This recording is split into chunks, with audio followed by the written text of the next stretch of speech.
what worked in a solo practice doesn't work in a group. And this is one of those kind of perspective shifts that you have to have as the business evolves and changes. So if you're operating a solo practice, and you're the owner of that practice, obviously, and you are also the lead dentist, the chief economic engine in it. If you want to fix your problems, just throw more revenue at it, right? And Yeah, we back revenue at covers up Patterson, a revenue covers up a multitude of sins, right? yeah. So we used to say sales cover sins. You got a problem on the expense side, just jam more revenue at it, it'll take care of itself. Yep. Well, that's okay in a finite type of a perspective, but it's not okay if you're trying to build a group. And the reason for that is usually growing revenues in a group, once again, is dependent, not 100%, but mostly dependent upon borrowing money from a bank to buy more locations and just add more dots on a map. But when you start getting diminishing returns, meaning for every additional dollar of revenue you generate, you're generating less and less to the bottom line, not more profit to the bottom line.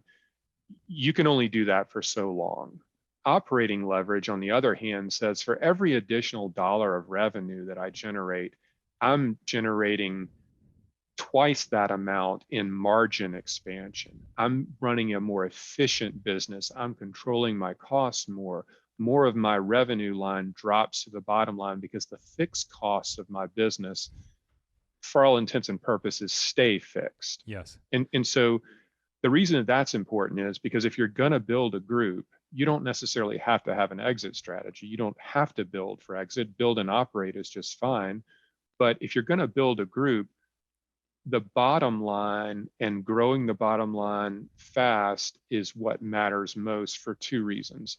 The bottom line being EBITDA here is the valuation metric by which all group practices are measured. So you want to increase valuation without being dependent upon borrowing more and more money and buying more and more locations.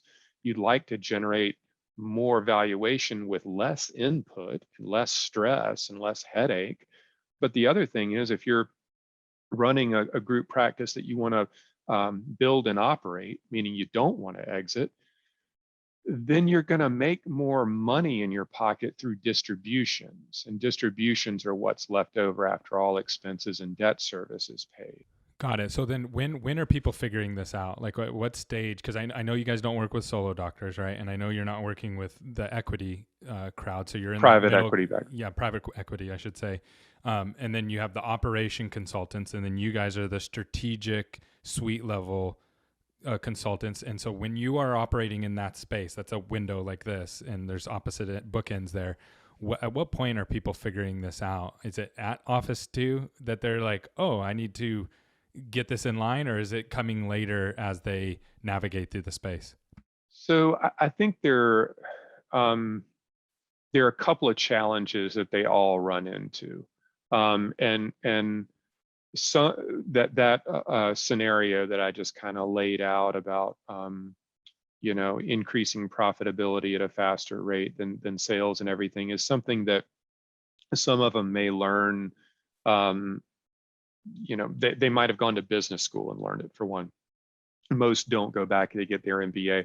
They might have been taught that through a seminar, or even heard it on something like our podcast, for example.